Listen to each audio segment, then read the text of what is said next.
Tonight's program will be divided into two parts. The first will be a presentation by Michael Ward, Director of Municipal Services at the Edward J. Collins Jr. Center for Public Management at UMass, Boston's McCormick Graduate School of Policy and Global Studies. That's a mouthful. The candidates forum will follow Michael's presentation. At this time, I would like to introduce Michael Ward. Michael holds a BA in Sociology from Amherst College. He's coming up right now, and a master's in public policy from Harvard University. He works on a variety of municipal government projects, including charter and organizational structure reform, performance management and data use, and regionalization and service sharing. He has consulted on charter and organizational structure projects for the towns of Dracut, Easton, East Longmeadow, Hubbardston, Southborough, and South Hadley, and he has made numerous presentations on organizational structure issues in towns considering charter reform or related work, including to audiences in the towns of Harvard, Holbrook, Northfield, Somerset, Sterling, and Wellesley. Michael will be speaking to us on the role of a charter commission and the differences in the forms of government which will be studied by this commission. There will be a brief question and answer session at the conclusion of his remarks. We will have volunteers. Volunteers, want to put your hands up? There's one in the back. They will be passing out cards for you to write your questions on, and they will be picking them up from you. So if you have a question and you want a card, put your hand up. We are pleased to have Michael join us tonight, and with that, I give you Michael Ward.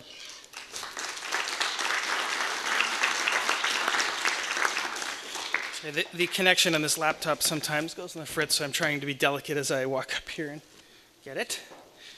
All right.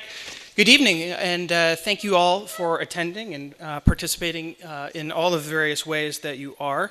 I want to add one quick word about the Collins Center before I begin. It is a pretty long and convoluted title. The Collins Center was created back in 2008 by the Commonwealth as a resource for cities, towns, state agencies, and other public entities across Massachusetts. We've worked in every single county. We've worked in big cities, small towns, and a wide variety of different topics. In addition to the charter work, which we've done in the ones that was mentioned that I've worked on, we have also worked on the city charters of Everett, Holyoke, Newburyport, Pittsfield, Gardner, and Northampton. Currently tonight I have two colleagues working with the Fall River Charter Commission and another doing a presentation very similar to this one to the town of Framingham, which is considering a Charter Commission question as well. Beyond the charter work, the Collins Center's work extends in a wide variety of different public management areas, everything from data and analytics, HR studies, operational studies, IT, finance, executive recruitment, training, etc. So we've done a lot of work in a lot of different places on a lot of different topics across the Commonwealth.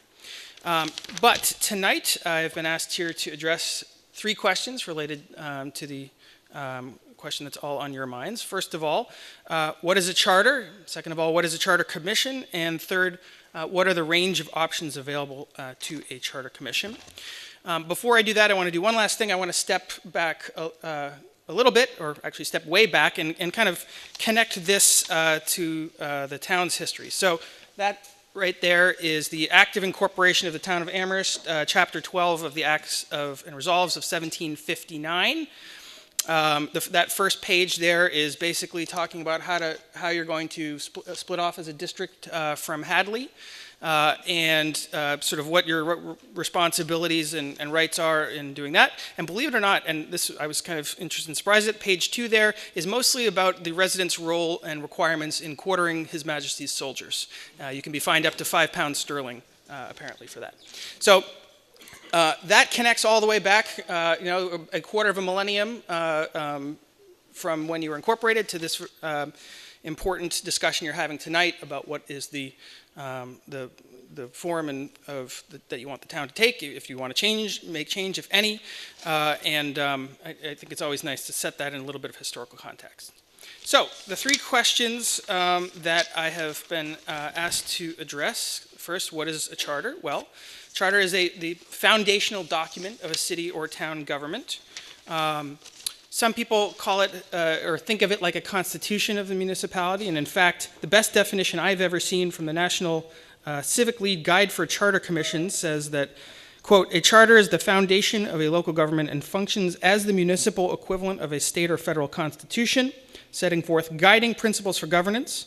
Composed by citizens, a charter specifies the most fundamental relationships between a government and its community. It establishes the framework for how a local government operates in terms of its structure, responsibilities, functions, and processes." And so really, you can think of it, if you like, as a sort of constitution for the town. In Massachusetts, there are two kinds of charters. There are home rule charters and special act charters. The end result is pretty much the same. There's no substantive difference between a home rule charter and a special act charter. There doesn't have to be, at least. What is different is the process that gets to them. And what you are considering this evening with the ballot question that is on the table for discussion tonight and voting in a few weeks is a home rule charter. Special act charter is a very different process, which, if you're interested, there's lots of information out on the web about sort of what the differences are. Interesting side note, many towns, especially smaller towns, do not actually have a single document that serves as a charter. They have something called a legal base, several hundred years of accumulated bylaws, special acts, general laws accepted. All municipalities do have bylaws or ordinances. Typically in towns, they're called bylaws, and ordinances, they're called cities. There are some exceptions to that, but that's 95% of the case. And they are subordinate to the charter. So whatever the charter says is the foundational document, and then the bylaws or ordinances layer on top. We often see places that make charter change, subsequently go in and clean up the bylaws so that to remove any conflicts that with the new charter. Next question, what is a charter commission? Quite simply, it's an elected body with the mission to draft or frame, as you had on the first slide coming in, frame a charter. If you want to get into the weeds of all of the specifics, I'll go through a couple of them here, but Chapter 43C of the Mass General Laws, particularly sections 4 through 11, spell out the parameters, requirements, et cetera, of an elected charter commission. Here are the basics. I mean, the most obvious one you know already coming in, I believe, that the Charter Commission has 9 elected members. The Charter Commission will have 16 months to produce a draft report and charter, and then 18 months to produce the final charter. It can go faster. We've seen some towns do it. It gets, obviously, the faster it moves, the more challenging it gets to cover all the materials, but these are the end points. You cannot go past 16 months for the draft and cannot go past 18 for the final. The draft report and draft charter are going to go to the Attorney General, who's going to review it for legal compliance to make sure it doesn't conflict with the state constitution or state or federal law. And 2 public hearings are required of a charter commission. The first is required within 45 days of its election. So in a couple weeks from now, were the charter question to pass, the newly constituted commission would have 45 days to hold its first public hearing. It then has to have a public hearing after the draft is published, between the draft and the final. Many charter commissions choose to have additional public hearings along the way. It is not required, but the first one and the last one are required. And then finally, even though this is not spelled out in 43C, but it's worth pointing out anyway, is that as a public body, the Charter Commission must follow all the open meeting law requirements of the Commonwealth. So I want to just take a couple minutes now and talk through, in our charter work as a center, what some of the pros and cons of a charter commission are. First, I'm going to go through the pros, and then I'll go through the cons, so they're broken into 2 different slides. The first of the pros, and to begin with, it is a chance to think strategically, systematically, holistically about governance and the challenges facing the local government. And related to that, it's an opportunity to step aside from day-to-day issues in politics, as so people on the commission most likely are not current, I mean, I guess they can be, but not current elected officials or appointed officials, even if they are. This is an opportunity to really focus on the long term. It's an opportunity to reassess what the public expects from the local government and whether those expectations are being met. So we do see charter commissions that really work to try and understand where the public mindset is, and whether they're currently being met, and if so, what needs to be done, and if not, what more significant changes might need to be made. It is an opportunity to remove what I'll call systemic inefficiencies, or things like outdated structures, outdated functions, outdated processes, things that were maybe set up a long time ago, where technology and law have changed, but what was in a prior charter or what was in a legal base is still operating and is creating inefficiencies.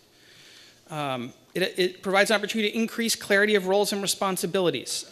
We see in municipalities across the Commonwealth that there's often a lack of clarity among the public and even sometimes within the municipality itself what various roles and responsibilities are. The Charter provides a great opportunity to really clarify that. There are certain changes that a municipality cannot make via local bylaw but can make via charter. And so a charter commission is a chance to do things like that.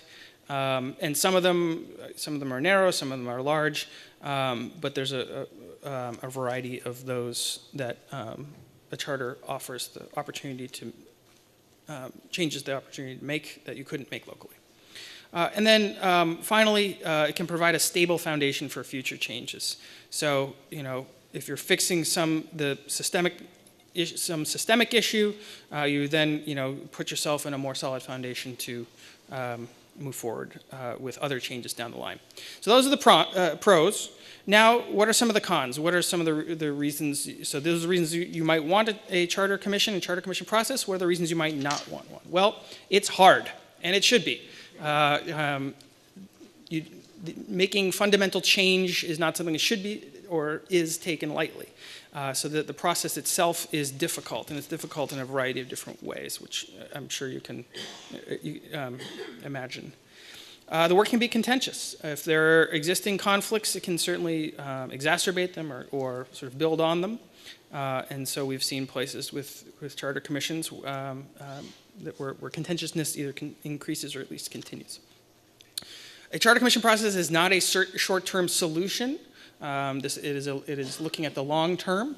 So, if some place we're saying, oh, we have this major short-term crisis, this is not the way to do it. That is not an argument for a charter commission process. It's about fixing things over the long term. I mean, even the fact that it's an 18-month process just to complete the charter, and then it goes on the ballot, and then it would have to take effect. These are slow-moving processes. They're designed that way, and as a result, not for short-term solutions.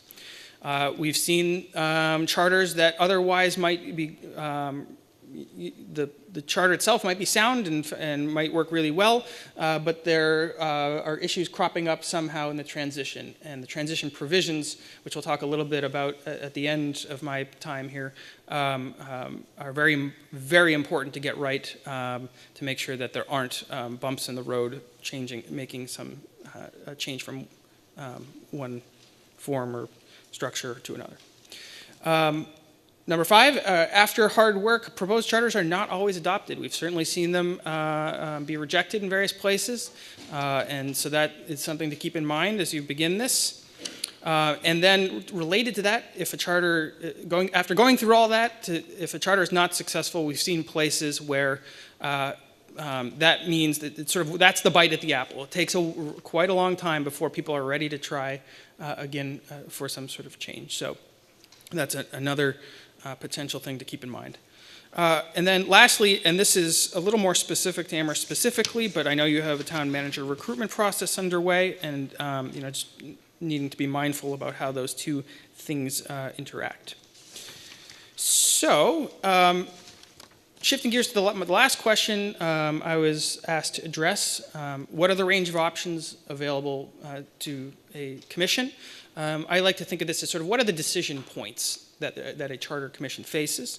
And I'm going to walk through a sort of generic, we'll call it model charter and sort of walk through within each article what some of the decision points might be. But before I get to that, I wanted to start with the big picture, the real macro level potential change in sort of form of government. And really what it comes down to is, you can think of this as the first tier question is town or city. And the definition of a town is the legislative branch is town meeting, and the definition of a city is the legislative branch is a council. And let's take these separately. So town, within that obviously there are two kinds of town meeting. There's open town meeting, which I think is, which is by far the most common. I believe there are about 260-ish open town meeting towns in the Commonwealth. And then the other kind, which I believe is the case in Amherst, is representative town meeting, where town meeting members are elected. If you were to shift and look at a city route, the legislative branch is going to be a council.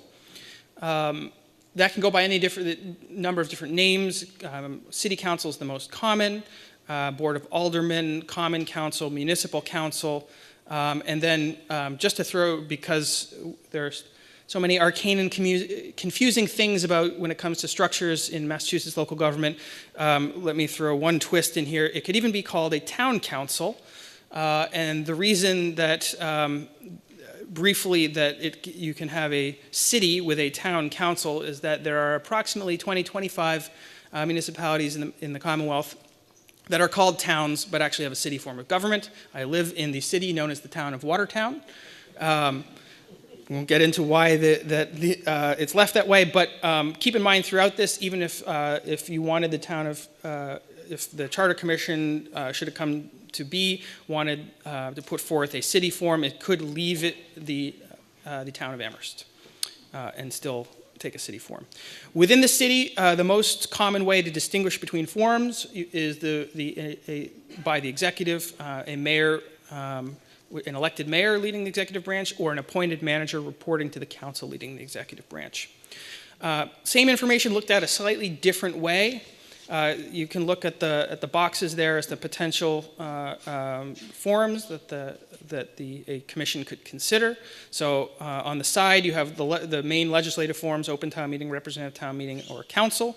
Across the top you see executive, and then you have a town form with open town meeting and appointed manager, representative town meeting and an appointed manager, or you can have a council with an appointed manager. You can have a city form with an elected mayor. Also, just as well, I've already made that asterisk in there. I already made that point about the cities known as the town of. But one other comment on this: the two town forms with appointed manager. That manager could have the title town manager, could have the title town administrator. In either case, and regardless of the title, that person's going to report to a board of selectmen. And we'll talk a little bit more in a second about sort of the balance of roles and responsibilities. So this is, if you distilled what the most common structure of Massachusetts municipal charters looks like, it's going to look something like this. It's going to be about 9 articles. Some might have 8 because they might merge 2 of these together. Some might have 10 because they broke one of these into more pieces. But this is about as kind of bland, generic a charter layout as you can imagine. And I'm going to walk through article by article and give you what some of the key decision points would be facing a charter commission under each article. I'm going to skip 2 of them. Article 1, incorporation powers, etc., and Article 8, general provisions.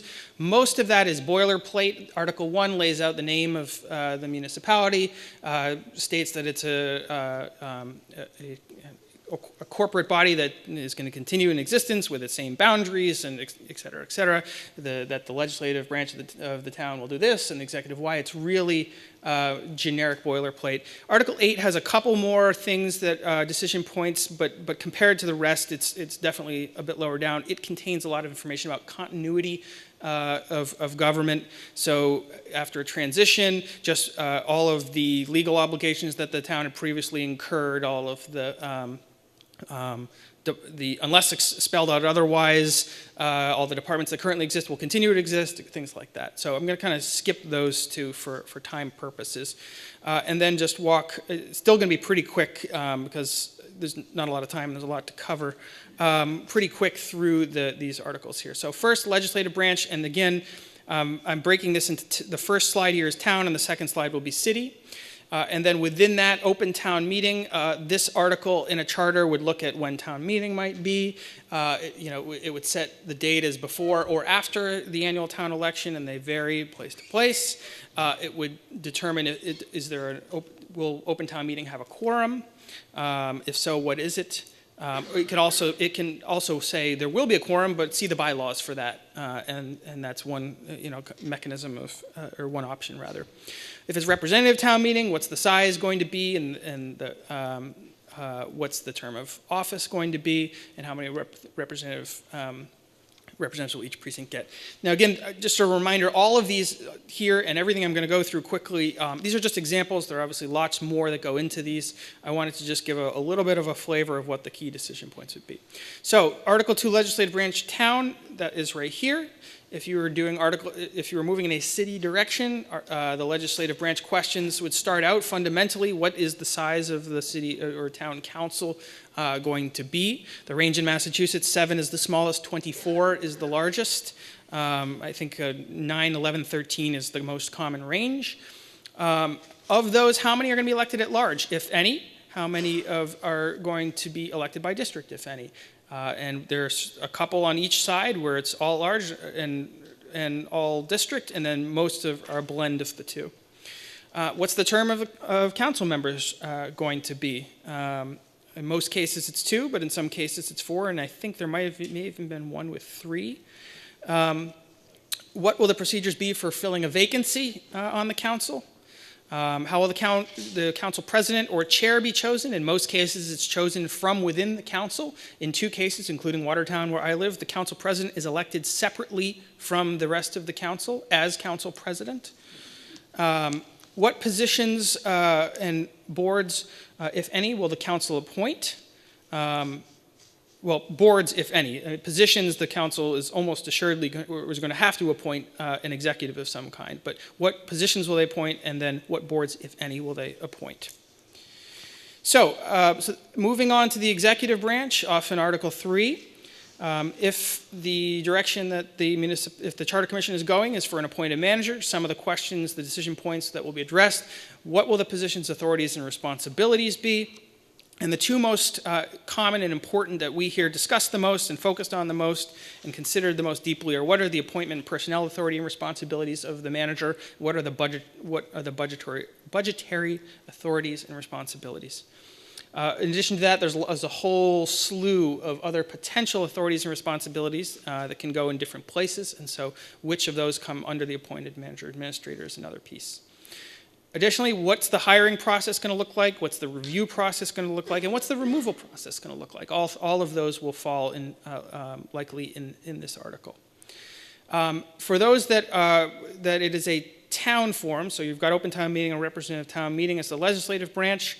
That means you are going to have a select board. So what's the size and term of the select board going to be? And what are the duties? And there is variation for what the select board's duties and responsibilities are among municipalities among towns across Massachusetts. If you're talking about a mayor as the executive branch, the first question is often, what's the term of office? Is it going to be 2 years or 4 years? I think there was one with 3 that I think it was Greenfield had 3 for a while and then changed. Most are 2 or 4, so I believe most or even all are 2 or 4 at this point. Another interesting question that we see in charters, in some places the mayor serves on the school committee.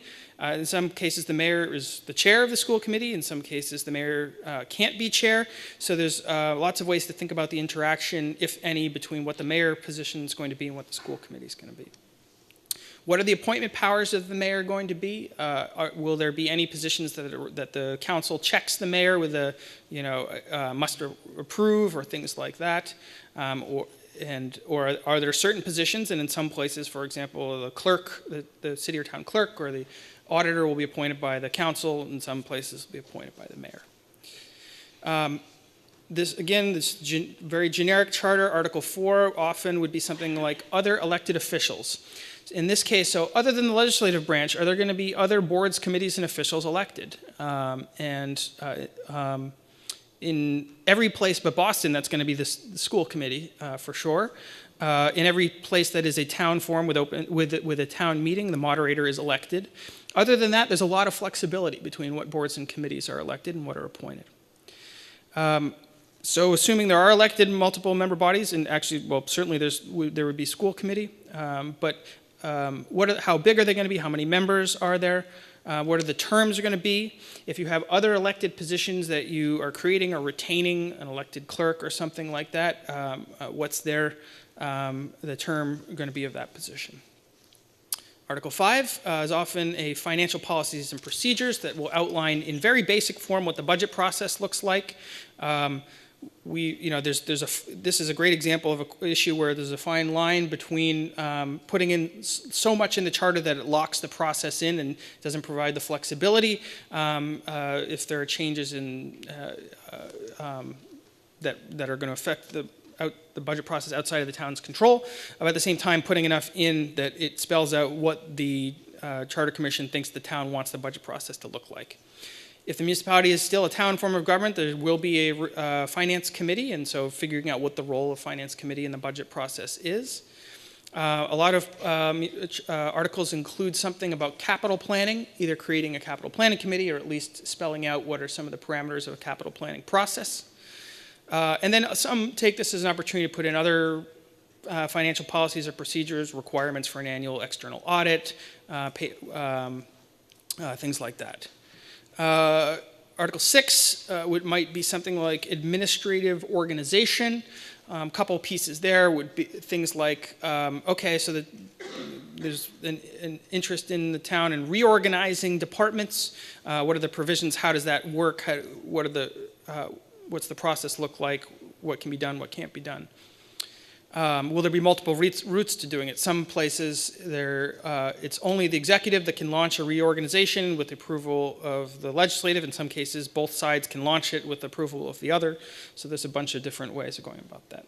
And then finally, for this piece, some charters use Article 6 as an opportunity to create departments that don't exist, either a consolidated finance department, a consolidated department of community and economic development, or municipal permitting. That's in some cases there's nothing like that in there, but if new departments are created, it's often right there. Just two more. The first I would call elections and citizen relief mechanisms. So questions like, when will the elections be held? Will there be preliminary elections? And then when it comes to what are collectively called, these things collectively called citizen relief mechanisms, and there are 4 of them, although one of them is fairly uncommon, I believe, but there are 4 of them, and a municipality can consider any combination of them. The first and I think least common of them is called free petition, and basically if you collect a certain number of signatures, it requires the legislative body to take up an issue. The second, initiative petition, is a little bit stronger. It says it requires that the legislative body pass a particular measure. And I should say these apply to school committee. It can apply to school committee as well. It requires that the legislative body or school committee pass a particular item, and if they don't pass that, it goes to the voters. That item goes to the voters for consideration. Referendum, so let's say the legislative body passes a measure that the public is in an absolute uproar. They have a window of time under referendum to collect signatures to basically freeze that measure that passed and put it to a vote to the voters. And the voters can block it and say, no, we don't like that. That's not happening. And then the last is recall, and you may all already be familiar with that. Many towns have this, where if the voters in between elections, if some portion of the voters feel that an elected official is absolutely not following the will of the people, they can launch a drive to recall that official. The other related piece for all 4 of these is that you can build in you have to build in various thresholds. How many signatures are required to get this on the ballot? You can also put in things like, for a referendum to pass, not only does it have to have a majority, but X% of the registered voters must turn out for it to be valid, as another check. So there's lots of options. This is a very complicated article. We often see charter commissions have to spend significant time kind of really pausing, thinking through, getting it right. Tip it too far one way or the other can create lots of different challenges. Lastly, the last one I'll cover is the transition provisions. And again, as I mentioned earlier, these can be, they only are important for a short period of time, but they are very important for that short period of time because if something doesn't quite go right, if there's a period of time where two people or two bodies feel like they have the same responsibilities, it can create all kinds of conflict and challenges. In one or two places, it's spilled over into legal challenges. That's not as common as just as more political problems, but very important to get the timing right. How fast do various provisions take effect? What's the sequence? If you're converting an elected position or board to appointed, will the incumbent or incumbents be grandfathered in? And so lots of different options there for the transition provisions. So I threw a lot of information at you. There are obvious, and even these are just sample decision points that a charter commission would face. I will now, I'm happy to take some questions and answers before you hear from the candidates for this charter commission. And the last thing I'll say before the Q&A is just, this is a great turnout. Thank you all for showing up. You all, if you're here, you clearly care deeply about your town. No matter how contentious anything might get, whether you have a charter commission or not, I hope you remember that everyone here is here because they care about the town, even if they don't agree on what you think is best for it. With all the incivility up and down the spectrum, I always think it's important especially when you're undertaking something like a charter commission, to keep that in mind. So, thank you for your time, and I'm happy to take a few questions.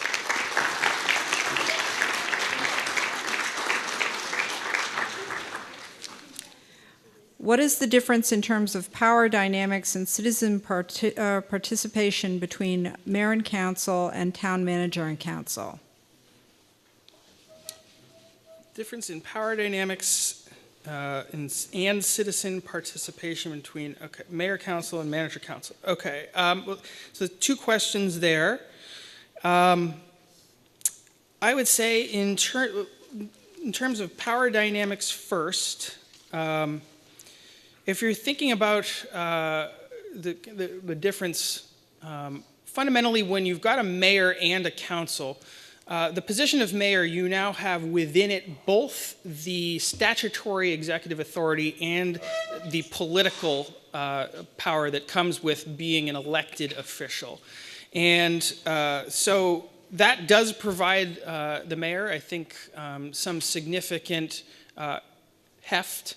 I would say that, let me preface to say this is entirely opinion, obviously. So I'm sure there are others who disagree with this. When you're thinking about a mayor and a council, the mayor is going to have a bully pulpit. The mayor is going to be able to really drive the agenda. At the same time, the mayor is also going to be the one held responsible and accountable, and so. The more time that goes by, an elected mayor is likely to accumulate more of people who don't like something that the mayor did, so that can start to tip the balance back and forth.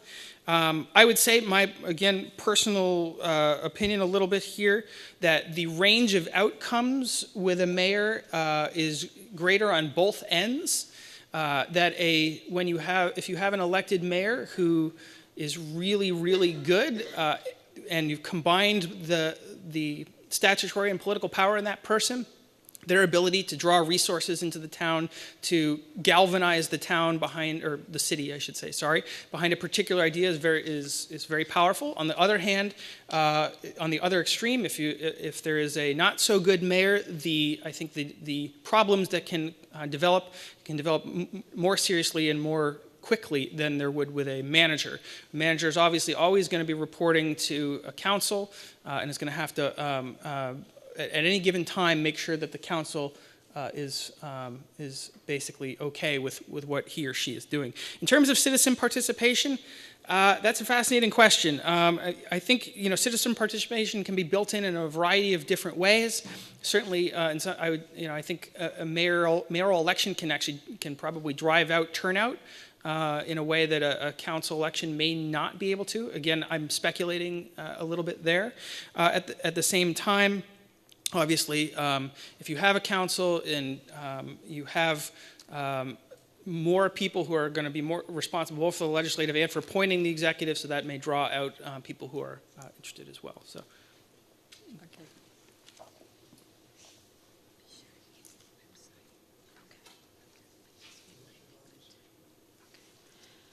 I'm going to ask just two more questions. A lot came in, but we have a lot of candidates and a lot of time constraints. So I'm combining two questions that came in. What type of help or oversight would be available to the Charter Commission, and is any of the format available as boilerplate? Sure. On the last question, the simplest answer is that you could go on and easily find the last couple charters that have made on whatever form you want and grab chunks of it. In fact, that's how most charters do get made, is you start with the base of something that's been done recently that you like, and then you adjust from there. And especially with some of the some sections that are more boilerplate, there is a lot of text out there you can grab. In terms of assistance, it's a little strange for me to answer this, because we as the Collins Center are frequently hired to do this. So the obvious answer is yes, there's assistance, but you do have to. We do charge for it, so that you do have to keep that in mind. The Attorney General is going to review the final, or the draft document rather, before it goes to final, and for legal compliance.